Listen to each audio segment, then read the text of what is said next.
Ancient tradition says tapu existed at creation. With the union of Ranginui, the sky, and Papatuanuku, the earth, they conceived many atua offspring, all of whom inherited tapu from their parents. They in turn imparted tapu to man as a guiding law for correct relationships between people, the spirit realm, and their universe. Ngāmaru works closely with Dalvania's Prime in the quest to return the many tattooed heads, or mokomokai, to Aotearoa.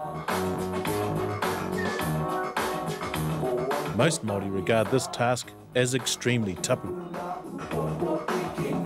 Of course, the moko was the whakapapa of the tribes, or of the person, and told all of his history. Then, of course, because we were warfaring and warlike people, you know, naturally tribes killed each other. And so the heads were taken, or sold, actually. I mean, you don't sell your ancestor, do you? Well, I wouldn't. But you wouldn't have a problem selling the enemy down the road. And so that's how the trade began. Then the whalers and the sealers, and then missionaries came, and travellers, explorers, and then they just took these back as just like you would take back a kiwi today from, you know, the Rotorua Geyserland shop. They were mementos. They were sold to medical schools, they were used for exhibitions, and then of course they were sold to museums because, you know, they became a museum piece. Every museum wanted a tattooed Māori head, like they wanted a South American or an African shrunken head. The heads are so tapu because a number of them have been part of a transaction, not a transaction that they probably have gone willingly. No, what's happened is somebody said, we will take that person to pay so we can get some money for muskets or whatever it is, and they've gone unwillingly. That element of retribution is still in those things. There is an element of danger in it. That if he doesn't protect himself, that if he doesn't abide by certain practices and customs in the tapu, that it could leap up and bite him on the snout. He's got a big one too.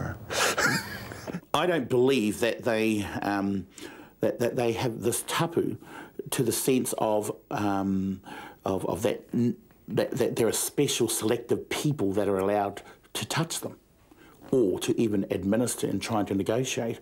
You know, there's a lot of people, academics in New Zealand, from various so-called government departments who are Māori, who have tried to stop our work from happening and saying, you're not an academic. Well, I'm afraid to say I learnt in the greatest university of all, and that's on the marae. And guess what? I don't need a piece of paper from a Pākehā to tell me that I'm not qualified. I'm qualified. If you look at the back of the support group you'll see that he's got all his old kaumata who are practitioners in the karakia, in the rituals, that makes journeying not only around New Zealand safe for him, but also for the mokomokai that he comes in contact with. So, you know, he pulls in all the people that he knows to support him. We sleep with our dead for 3 days and 3 nights, and if they're real rangatira, sometimes 7 days to 9 days. And so when people say to me, oh, how can you do this work with the mokomokai, with our ancestral heads? I mean, hey, we're sleeping with contemporary heads today.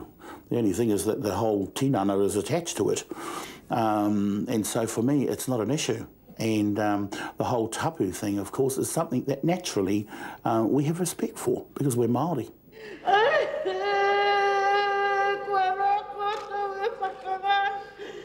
If I know there's a particular head from a particular district, I'm Ngāpuhi, I'm Ngai Tahu, and I'm also Tainui, and so I'll approach the associated iwi.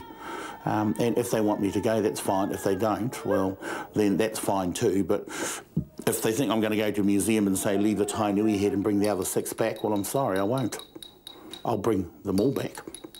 I've been to many contemporary tangis where the body doesn't want to be lifted off the marae. Guess what? The heads that we've been involved with, our ancestral heads, they've all wanted to come home. We have had no problems in picking them up and bringing them back. It's hypocrisy for Māori to say, Dalvanis, you can't do your work, you can't, you touch these heads, you can't, you have no right to bring them back and touch them and lift them up. Okay, because they say, oh, Pākehā shouldn't touch our dead. okay?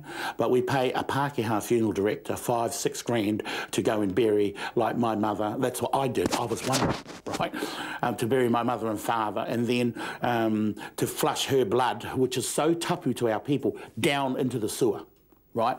And from the sewer it goes to the moana, and we go and gather kai. Come on, iwi, wake up. Get with the plot, okay? Start your own funeral directors and funeral parlours if that's the case. Kei he te tapu roto te mahi tūpapaku Māori. Where is it today? Come on, crap. I'm sorry, but I will continue this work till I die, and no living person's going to stop me.